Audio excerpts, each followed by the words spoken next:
Why would Trump blurt out so publicly what he said yesterday about China and its potential investigation into the Bidens? You put yourself in Trump's mind as past behavior. It's pretty simple. What you do is you blurt out publicly what you're being investigated for allegedly saying privately, and by doing so, you sort of blunt, you soften, you normalize the accusations against you. Essentially, you're also making a mockery of the charges against you. It's trying to turn your accusers into fools. Obviously, the investigation hasn't changed one iota. What has changed is Trump's, perhaps his strategy of trying to make the accusation look ridiculous by talking about it out loud. We've seen him do it before. We saw him back during the 2016 campaign. He looked straight into the camera, and he said at one point to Russia, addressing Russia, "Russia, are you listening?" Basically, essentially calling on Russia to steal, to hack into Hillary Clinton's 30,000, as he called them, missing emails. We know the rest is history after that. But this is a very public strategy. By divulging the so-called secrets, by speaking publicly about behavior that your opponents are investigating you before, you try to sort of move the needle, if you will, of acceptability. Make that which your opponents say is absolutely unacceptable acceptable by merely saying it publicly.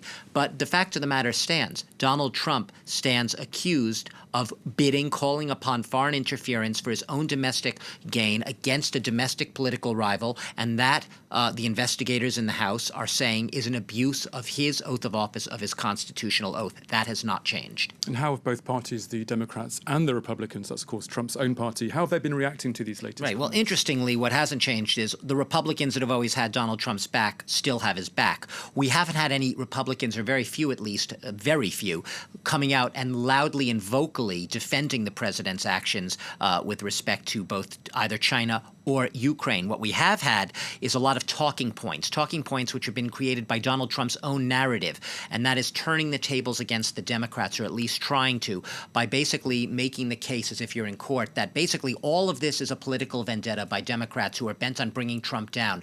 They still, in the words of some Republicans, have problems with the fact that Donald Trump was elected. This is not, the talking points from the Republicans are not that this has anything to do about a constitutional, congressional imperative incumbent on Congress to investigate a president if a whistleblower comes forward and there are legitimate concerns of holding the president to account, whether or not that president's abused power. This is all about the Democrats still disgruntled and trying to litigate a past election. So that's the official response. As Hillary Clinton, though, she tweeted on the Democratic side, someone should inform the president that an impeachable offense committed on national television still counts as an impeachable offense. So no, he doesn't have that many ardent defenders among the Republicans, but you do have a lot of smoke and mirrors, a lot of diversionary tactics, Republicans trying to shift the narrative away from the Democrats, as they would see it, motivations for pursuing this House impeachment inquiry. Democrats, meanwhile, standing their ground, calling on the Republicans. They want to get everyone on record as to, are they defending this president or not? And they want them to come out. They think that this is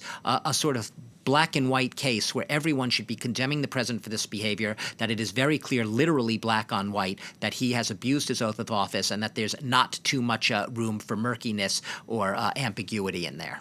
And we're also, Doug, hearing reports at the current time of a new whistleblower potentially coming forward. Yeah, a new whistleblower. This is in the Washington Post. There's been a report. There's been a lot of talk about this for a long time, about Donald Trump's audit of his tax returns. As we know, Donald Trump has famously refused, the only the candidate to do so, to refuse to release his tax returns. Normally, that is a very normal procedure throughout U.S. political history in modern times. You release your tax returns. He never did that. A whistleblower at the Internal Revenue Service, which is the overarching tax body agency in the United States, came forward with a complaint reporting that he was told, and this echoes a lot of the Ukrainian whistleblower complaint, told that at least one political appointee, and those are the key words, a political appointee at the Treasury Department, which conducts these audits, attempted to interfere in the annual audit of either the president or the vice president. It's not clear. the tax returns, the audit of those tax returns. Donald Trump has often used in the past the reason for not releasing those tax returns. He says, well, I'm in the process of being audited. The auditing is supposed to be a non-political process, free of any political interference. So if these allegations were to be borne out, it would definitely raise a lot of concerns. The whistleblower also was raising complaints in this, as reported in this inquiry, that those who do raise concerns are a lot of pressure is being brought to bear on them from Trump administration officials.